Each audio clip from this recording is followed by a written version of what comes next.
जय जय रघुवीर समर्थ, जय जय शनिदेव समर्थ.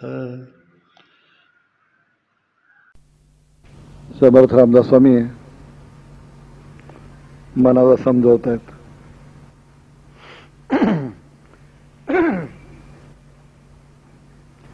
दर गुरुवारी ते निरनिराळ्या प्रकारे कसं समजवत आहेत, निरनिराळ्या प्रकारे त्याचा आपण अभ्यास करतोय.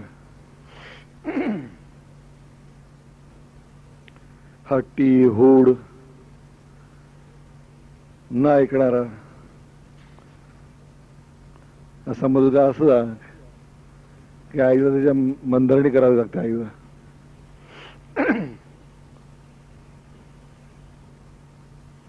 मुलगा काय मुलगी काय, आई बाबांना मनधरणीच करावी लागते. बाबा असं कर तसं कर समजावून सांगायला लागतं ना. तसं हे मन हूड मुलासारखंच आहे, ऐकायला तयार नाही. आणि म्हणून समर्थाला समजावून सांगतायत. त्याने सगळ्या प्रकारे सांगता सांगता सांगता सांगता मागच्या त्यांनी सांगितलं की ज्यांनी समाधान मिळत नाही, अहंकार येतो, अशा गोष्टी करू नकोस तू. आता पुढचा जो श्लोक आहे तो असा आहे, मना जे घडी राघवे वीण गेली, जनी आपुली ते तुवा हानी केली. रघुनायका वीण तो क्षीण आहे, जनी दक्ष तो लक्ष लावून पाहे. मना जे घडी राघवे वीण गेली,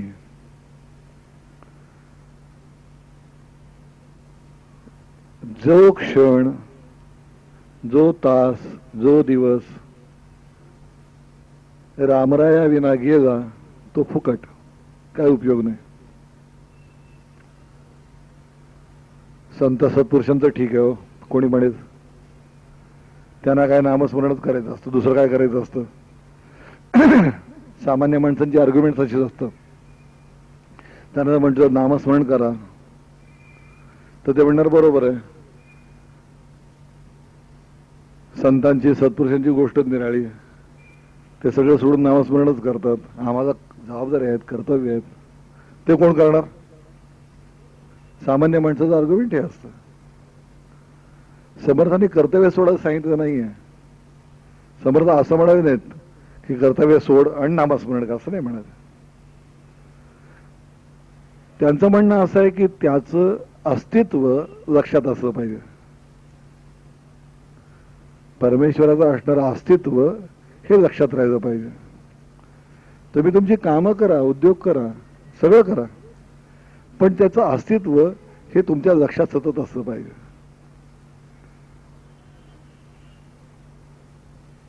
आपण सगळे उद्योग करतो, पण आपण हे विसरत नाही की आपलं घर आहे. आपण बाहेर जातो, कामामध्ये असतो. आता विद्यार्थी कॉलेजमध्ये जातात, दिवसभर मित्रमैत्रिणींबरोबर आवरत असतात, अभ्यास करत असतात, सरांच्या बरोबर बोलत असतात, चर्चा करत असतात, हे सगळं करतात. पण त्यांच्या डोक्यातनं क्षणभर सुद्धा हे जात नाही की आपल्या घरी आई वडील आहेत, आपला भाऊ आहे, आपले घरदार आहे. हे विसरत नाही माणूस ना, हे लक्षात राहतच. त्याच्यासाठी काही निराळा प्रयत्न करावा लागत नाही. ते आहे इतकं डोक्यात फिट बसलेलं असतं, पक्क बसलेलं असतं की आहे बरं का, आहे बरं का, आहे बरं का, असं काही तुम्हाला जप नाही करावं लागत. हे जन्मजातच डोक्यात बसलंय. तसं रामराय आहेत हे तुमच्या डोक्यात पक्क बसलं पाहिजे. जसं घर आहे, आई वडील आहेत, किंवा आपला नवरा आहे, आपलं मुलं आहेत, हे जसं आहे ना तसे रामराय सुद्धा आहेत आणि ते आपल्या बरोबर आहेत, ते आपले आहेत, हे सुद्धा डोक्यात पक्क बसण्याची गरज आहे. नामस्मरण करावं लागतं. मी आता सांगतो की तुम्ही एवढा जप करा बरं का. हे का सांगावं लागतं? त्याचं कारण असं आहे की आपण जगाच्या व्यवहारात वावरताना किंबहुना आपण इतके बहिर्मुख आहोत ना, अंतर्मुख नाहीच. मुळे आपण जे सगळं बाहेरचं बघतो ना तसे आपण वागायचा प्रयत्न करतो.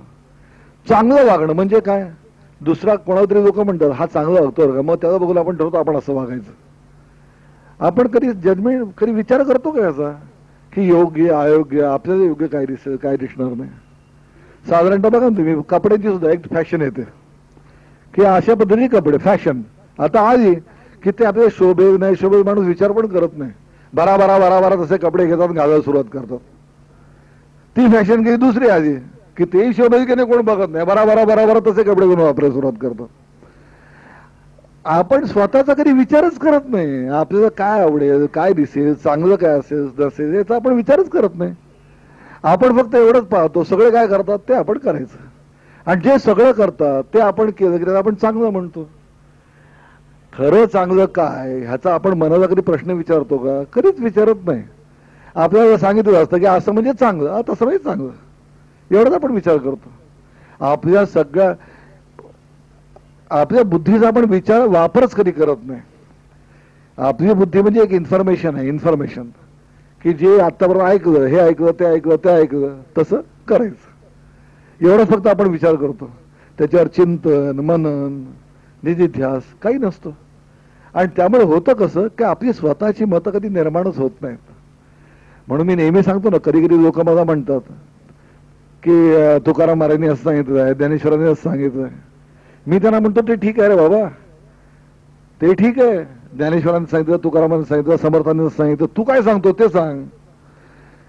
कारण ही त्यांची मतं झाली, हे त्यांचा अनुभव झाला.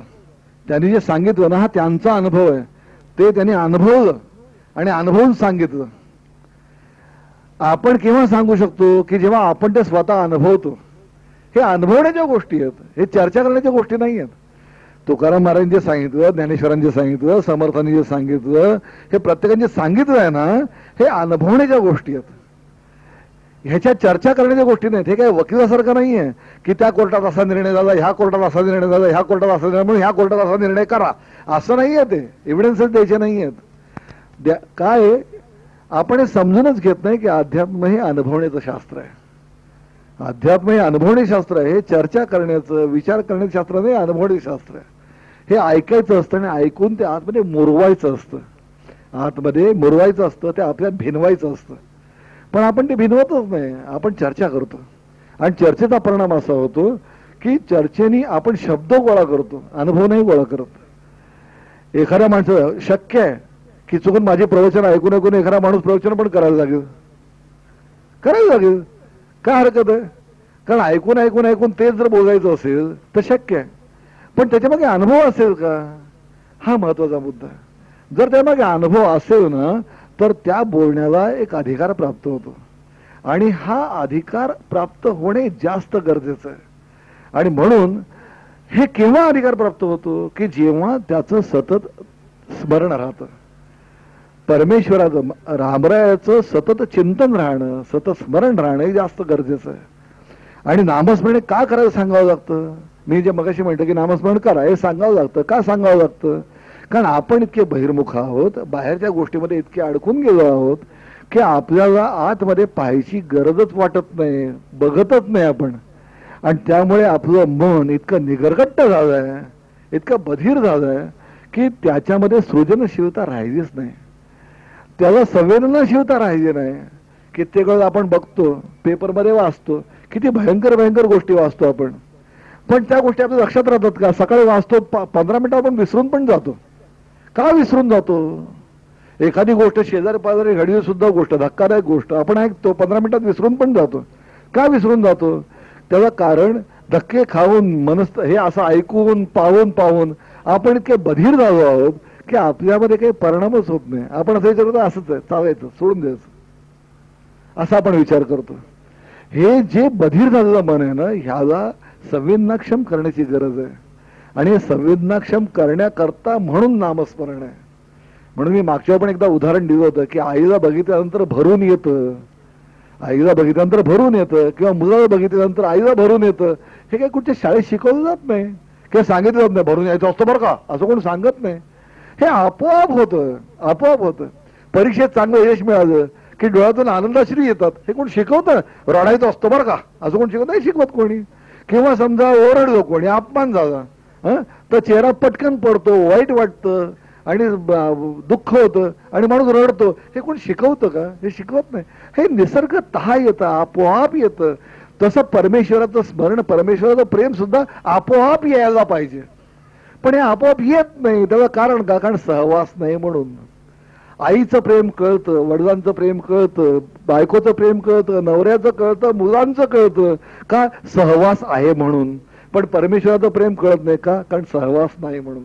आणि सहवास असायचा तो मानसिक असतो. सहवास नेहमी मानसिक असतो, शारीरिक पेक्षा सुद्धा मानसिक असतो. शारीरिक सहवास कित्येक आपण बघतो, एका छताखाली नवरा बायको राहत असतात, पण दोन दिशात दोन तोंड असतात. आपण बघतो कित्येक वेळा घरामध्ये 4 माणसं असतात, पण 4ची 4 दिशेने तोंड असतात. एकाचा दुसऱ्याला पत्ता पण नसतो नक्की काय चाललंय. अशी परिस्थिती असते कित्येक वेळा घरांमध्ये. ह्याला काय अर्थ? ह्याचा अर्थ एकदा शारीरिक सहवास आहे, मानसिक सहवास नाही. मानसिक सहवास नाही, मानसिक सहवासाची गरज आहे. शारीरिक सहवास आहे, पण त्याच्यापेक्षा मानसिक सहवास जास्त महत्वाचा आहे. कारण शेवटी माणसाला एकत्र बांधून ठेवतो काय, तो मानसिक सहवास बांधून ठेवतो. गरजेनी, व्यवहारानी, आवश्यकता म्हणून एकत्र राहण्यापेक्षा जर प्रेमानी, आत्मीयतेनी, आपलेपणाने जर एकत्र बांधून राहायचं तर ते जास्त महत्वाचं आहे. हे जसं घराकरता चांगलं आहे, तसंच परमेश्वराला सुद्धा मानसिक सहवासाची गरज आहे. आपल्याला आपल्या आणि परमेश्वरामध्ये मानसिक सहवास जर असेल, हा मानसिक सहवास म्हणजे काय, तर त्याच्या अस्तित्वाची जाणीव. तो आहे, तो आपल्या बरोबर आहे याची सतत जाणीव असली ना की त्याचा सहवास सुरू होतो. आणि जसा त्याचा सहवास सुरू होतो तसं तुमच्या असं लक्षात येईल की तो आपल्याबरोबर चालतो, आपल्याबरोबर उठतो, आपल्याबरोबर जेवतो, आपल्याबरोबर खातो, आपल्याबरोबर सगळं काही करतो. कारण तो आणि तुम्ही काही निराळ नाहीये, तो आणि तो तुम्ही निराळ नाहीये, तो आणि तुम्ही एकच आहात. पण तो आणि तुम्ही एकच आहात हे केव्हा लक्षात येतं, की जेव्हा आपण ते पाहतो तेव्हा लक्षात येतं. आपण पाहतो तेव्हा लक्षात. कित्येक वेळा बघा, माणूस आपल्या विचार तंद्रीत चाललेला असतो.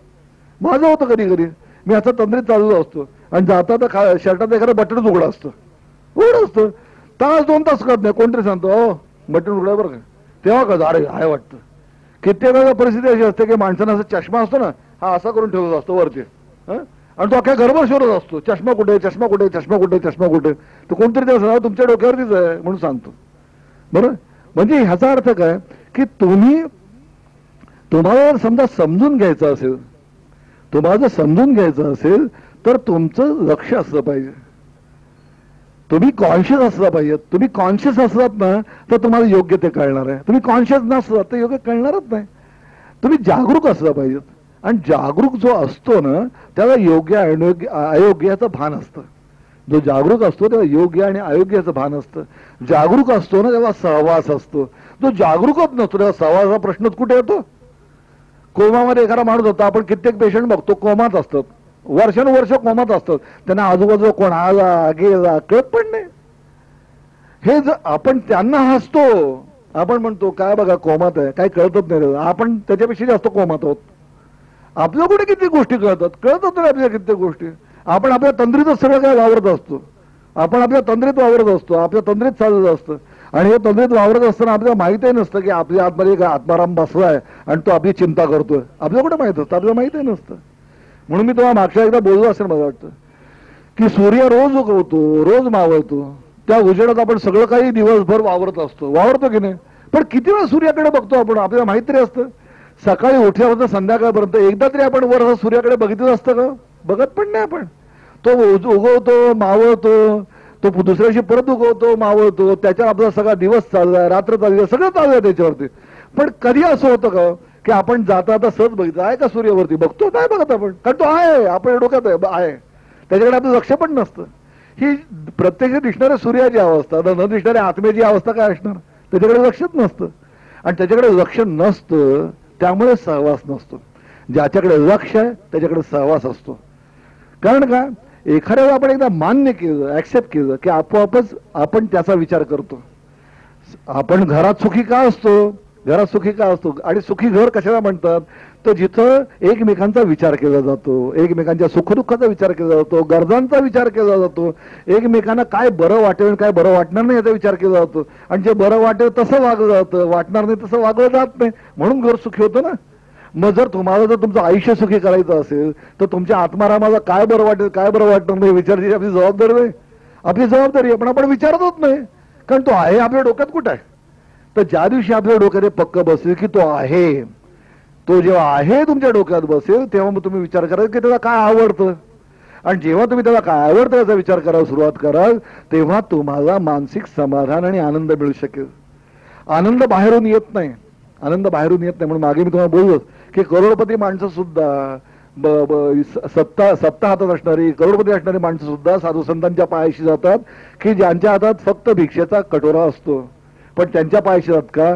कारण ह्या श्रीमंतांच्या चेहऱ्यावर जे समाधान नसतं ते समाधान त्यांच्या चेहऱ्यावर असतं. कारण त्यांना माहिती आहे की समाधान आतून येतं आणि आतून येणारं समाधान त्याने मिळवलेलं असतं. आणि ही मोठी मोठी माणसं असतात, पण त्यांना आत बघायला वेळच नसतो. ते बाहेरच एवढे एंगेज असतात की आतून येणाऱ्या समाधानाकडे लक्ष द्यायला त्यांना वेळच नसतो. तर आपण काय करायला पाहिजे? आपण आत पाहायला शिकलं पाहिजे. आणि जसं आपण आत पाहायला शिकू आणि जसं त्याचं अस्तित्व आपल्या लक्षात यायला लागेल, हा प्रयत्न आहे. आपण प्रयत्न करायला कळतं. अहो विचार करा, तुम्ही कित्येक गोष्टी धडपडून तुम्ही मिळवता. जी तुम्ही डिग्री मिळवता ना, जे तुम्ही SSC होता, SSC होण्यासाठी किती अभ्यास करता तुम्ही? तासन तास अभ्यास करता. डिग्री मिळवण्यासाठी किती अभ्यास करता? तासन तास अभ्यास करता. 12 14 वर्ष अभ्यास करता आणि शेवटी डिग्री हातात मिळाल्यानंतर तुम्ही विचार करता आता या डिग्रीचं करायचं काय? इथून सुरुवात असते. पण डिग्री मिळवणे आपण 14 वर्ष घालवतो, 15 वर्ष घालवतो आणि एवढी आणि तासन तास अभ्यास करतो. आणि परमेश्वर मात्र जाणवावा असं आपण ताबडतोब अपेक्षा करतो. कसं शक्य आहे? त्याच्यासाठी आपल्याला कष्ट घेतले पाहिजेत. मिळणारी ही प्रत्यक्ष समोर दिसणारी डिग्री मिळायला 15 वर्ष लागतात, तर परमेश्वर मिळालं त्याच्यासाठी जास्त कष्ट करायला पाहिजेत. पण मान्य आहे, तुमच्या व्यावहारिक जीवनात तुम्हाला आवश्यक असणाऱ्या गोष्टी मिळवण्यात तुमचे तासनतास जातात. थोडा वेळ जरी दिलात ना तरी सुद्धा पुरेसा आहे.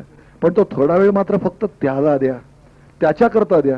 जसं त्याच्याकरता द्यायला सुरुवात कराल आणि त्याचा सहवास तुम्ही मिळवण्याचा प्रयत्न करायला लागल ना, तसं तुमचे असं लक्ष देईल की आनंदाचा झरा आतून निर्माण झालाय.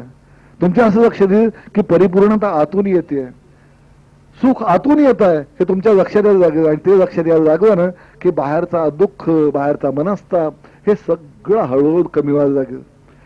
माणूस दुःखी का असतो? कारण त्याला कळतच नाही की सुख कुठून मिळवायचं असतं.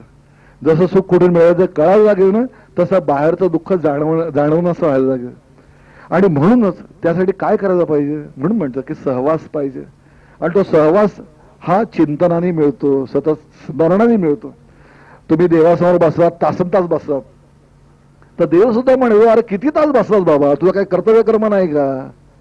कर्तव्यकर्म नाही का? कर्तव्यकर्म आहे ना. आपल्या शाळा आहे, कॉलेज आहे, नोकरीवर जायचंय, कामधंदे करायचे, घर चालवायचं. आपण कामावर नाही का तर घर कसं चालणार? आपल्यावर जबाबदारी आहेत, तेव्हा जबाबदारी आपल्याला पार पाडायचीच आहेत. तेव्हा परमेश्वर असं म्हणणार नाही तुम्ही तासनतास समोर बसा. फक्त त्याची अपेक्षा एवढीच आहे की स्मरण ठेव, एवढीच अपेक्षा आहे. जसं तू घराचं स्मरण करतोस, जसं तुझ्या मुलाबाळांचं बायकापर्यंत स्मरण करतोस, तर स्वतःचं पण आणि स्वतःचं पण स्मरण करतोस सुखादुःखाचं, तसं माझं पण स्मरण ठेव. आणि ते स्मरण जसं राहायला लागतं तसं आपोआपच परमेश्वर तुमच्या बरोबर चालायला लागतो, उठायला लागतो, बसायला लागतो. हे तुम्ही अनुभवाल, केल्याने अनुभवाल. पण करण्यासाठी पहिल्यांदा सुरुवातीला काय करायचं? सुरुवातीला तेवढ्यासाठी फक्त त्याचं चिंतन करणं, विचार करणं हे चालू ठेवायचं. हे जसं तुम्ही करायला लागाल ना तसंच तुमच्या असं लक्षात येईल की ज्या क्षणाला तुम्ही चिंतन करतात, ज्या क्षणाला तुम्ही मनन करतात, मी तुमचं काम करताना तुम्ही जसं चिंतन मनन करायला लागाल तर तुमच्या मनाला एक प्रकारचं स्थैर्य प्राप्त होईल, एक ताकद मिळेल तुमच्या मनाला. कुठचीही परिस्थिती येऊ दे तुम्ही त्याला सामोरं जाऊ शकाल. तुम्ही घाबरणार नाही कशाला. कारण लक्षात ठेवा, जो त्याचं स्मरण करतो आणि त्याचं चिंतन ज्याच्या मनात कायम आहे तो कुठच्याही परिस्थितीत घाबरत नाही. की कारण तो मुळात चुकीचं काही करतच नाही, त्यामुळे घाबरण्याचा प्रश्नच उद्भवत नाही. आणि स्वतःच्या मतावर तो तितकाच फर्म असतो. पण फर्म असतो म्हणजे तो उद्धट नसतो. उद्धट असणं आणि फर्म असण्यात फरक आहे. जे काही सांगेल तो प्रेमाने सांगेल, न दुखवता सांगेल, पण स्पष्ट सांगेल. आणि हे करता येतं. पण त्यासाठी काय करायला पाहिजे? प्रथम एक गोष्ट आहे की मनामध्ये तो चिंतन पाहिजे, स्मरण पाहिजे, त्याचा सहवास पाहिजे. आणि जसा त्याचा सहवास मिळायला लागेल तसं तुमचं मन स्थिर होईल. आणि मन स्थिर झालं की तुमचं लक्ष हे पूर्णपणे त्याच्यावरती केंद्रित होईल. त्याच्यावर केंद्रित होण्याने तुम्हाला मनस्वास्थ्य मिळेल, मानसिक बळ मिळेल. आणि ते मानसिक बळ तुम्हाला ऐहिक आणि पारमार्थिक जीवनात यशस्वी केल्याशिवाय राहणार नाही. नवनाथ संप्रदायामध्ये अलख निरंजन असं म्हणतात. अलख निरंजन म्हणजे काय? त्याचं खरं शब्द असेल अलक्ष निरंजन. अलक्ष निरंजन तर काय म्हणजे काय? निरंजनावरती लक्ष ठेव. अलक्ष निरंजन म्हणजे काय? निरंजनावरती लक्ष ठेव. निरंजन म्हणजे काय? परमेश्वर आतमध्ये असणारी ही ज्योत आहे, जो उजेड आहे, जे ज्ञान आहे, जे परमेश्वराचं अस्तित्व आहे त्याच्यावरती लक्ष ठेव. लक्ष तो ठेवतो की जो दक्ष आहे. म्हणून त्यांनी म्हटलंय की ज्यांनी दक्ष तो लक्ष लावून पाहे. तर दक्ष असणं म्हणजे जागरूक असणं आहे. आपण म्हणतो ना की हा याच्या फायद्या तोट्यावर फार दक्ष आहे बरं का. तर जसं फायद्या तोट्यावर दक्ष राहायचं असतं परमेश्वराच्या बाबतीत दक्ष राहायचं. हे दक्ष राहायला माणूस शिकला की आपोआपच मन स्थिर होतं, परमेश्वराचं स्मरण निर्माण होतं. आणि परमेश्वराचं स्मरण जसं वाढत जातं तसं मन स्थिर होतं, मनोबल मिळतं. आणि हे मनोबल तुम्हाला तुमच्या व्यावहारिक आणि पारमार्थिक जीवनात सुद्धा उन्नत करतं. जय जय रघुवीर समर्थ.